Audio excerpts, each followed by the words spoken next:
صاحبہ آپ کی طرف آ رہا ہوں, مجھے یہ بتائیے گا, عمران خان صاحب نے اپنا فیصلہ چینج کر لیا یہ کہہ کے, دھرنے والوں سے مخاطب تھے اور وہ کہہ رہے تھے, بنی گالہ میں جو دھرنا ہو رہا تھا, اور وہ کہہ رہے تھے کہ ہم نہیں چینج کریں گے کسی کے کہنے پہ. ویڈیو آتی ہے چند لوگوں کی سکندر بوسن صاحب کو چیلنج کرتے ہوئے اور ٹکٹ جو ہے واپس ہو جاتی ہے, یہ کیا ماجرا ہے؟ شکریہ فیصل, اور میں ریکویسٹ کروں گی کہ جب تک میں پورا اپنا مدعا بیان نہ کریں آپ کوئی اور سوال یا اس پہ نہ بولیں, کیونکہ پھر بات آدھی رہ جاتی ہے, سوال کا جواب نہیں آتا. سب سے پہلی بات تو یہ ہے کہ یہ ٹکٹوں کا پروسیس جو ہوتا ہے یہ بہت ہی مشکل پروسیس ہوتا ہے ہمارے لیے یا کسی پارٹی کے لیے جس پہ زیادہ امیدوار آئیں, زیادہ مشکل ہوتا ہے. امیدوار ہمیں چاہیے 800, ایپلیکنٹس ہیں 4700.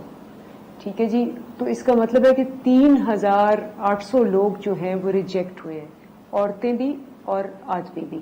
اور میں آپ کو یقین سے بتا سکتی ہوں کہ وہ 3700 جو ہیں وہ سمجھتے ہیں اور بجا سمجھتے ہیں کہ وہ سب سے اچھے کینڈیڈیٹ تھے. اور یہ تمام پارٹیوں میں ہوتا ہے, کوئی کینڈیڈیٹ یہ سمجھ کے اپلائی نہیں کرتا کہ میرے سے بہتر اگر کوئی ہے تو اس کو ٹکٹ مل جائے.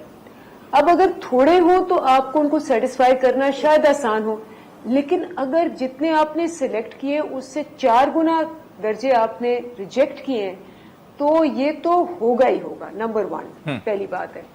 دوسری بات یہ ہے کہ آپ جب سلیکٹ یا الیکٹ کرتے ہیں لوگوں کو, آپ کے پاس کوئی حرف آخر نہیں ہوتا, ایک سسٹم ہوتا ہے. ٹھیک ہے, وہ سسٹم میں آپ دیکھتے ہیں کہ جی کیسا بندہ ہے, پہلے پرفارمنس کیا تھی, کیا پارٹی لائلٹی ہے, کیا الیکٹیبلٹی ہے.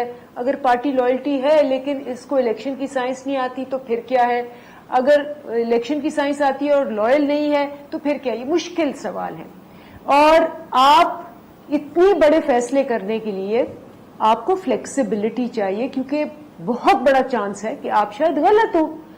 اور یہ کہنا کہ یہ بدل جاتے ہیں فیصلے یا نہیں بدل